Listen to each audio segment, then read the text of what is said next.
Hi guys, page 9. Gonna do some tunneling. Now, just a reminder, I'm only using the violin book, so if your book looks differently, don't be too confused, okay? So, in 20, we have G, G, G, then we go up to A. Now, and everybody except for bass players, this is to you, okay? Going from G to A, you have to change strings. You're going from your fingers on the D string to no fingers on the A string. Then immediately you have to go back to G, okay? Now that's not easy from going a bunch of fingers to a different string with no fingers back to the same thing you just were on. But there are two ways to do this easy, not necessarily easy, but efficiently, okay? We want to do the least amount of work that we have, okay? And the two ways we can do that are tunneling and hovering. Okay, now, tunneling is harder to do, but a better skill in the long run, okay? What you do is you have to make sure you have a line and thumb and you're holding everything correctly. If you have your instrument here, it's not gonna work so well, okay? But if you have it here, it will work well. If you have your line and thumb correct, it will work well. If you don't, it won't work well, okay? So, we have 3 fingers down if you're a violin or viola, okay?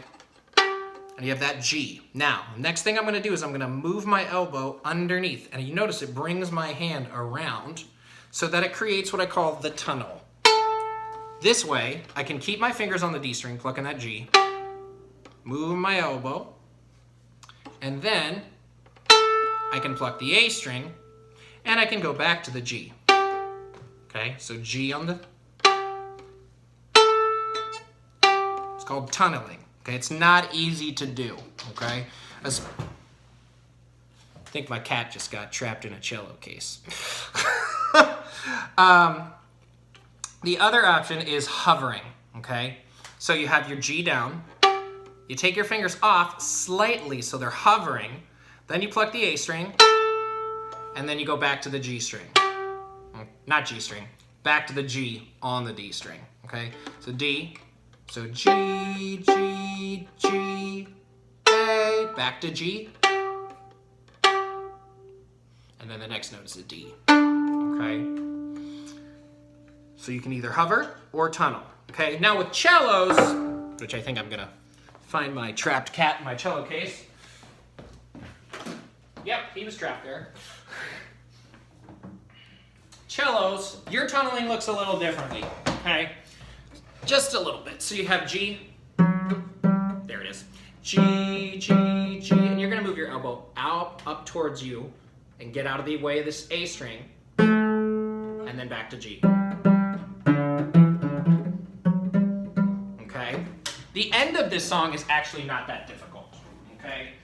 Once you get the G to A to G, it's not too hard, okay? Now, with seminal chant, this one is really just about leaping from G to E, G to E, G to F. That's just a roller coaster. Noticing the difference between leaps and roller coasters. Lightly row, oh, that's a different thing. So you're starting on A, and then you go to F sharp, okay? Again, your music may look different because you're a viola, cello, or bass, but you're going from A to F sharp. That is not simple, okay? You could prepare the F sharp. So you could have your fingers hovering over the F sharp or already down on the F sharp and tunneling so that you can go A and then immediately to the F, okay? Then you gotta go up a note, so you're adding a finger or going to a different string if you're a bass. G to E, and then this is just a roller coaster going up.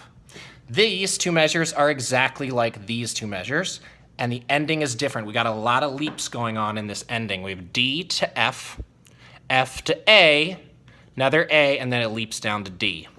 So feel free to send me questions on Remind. That's page 9 for you. Stay safe, wash your hands.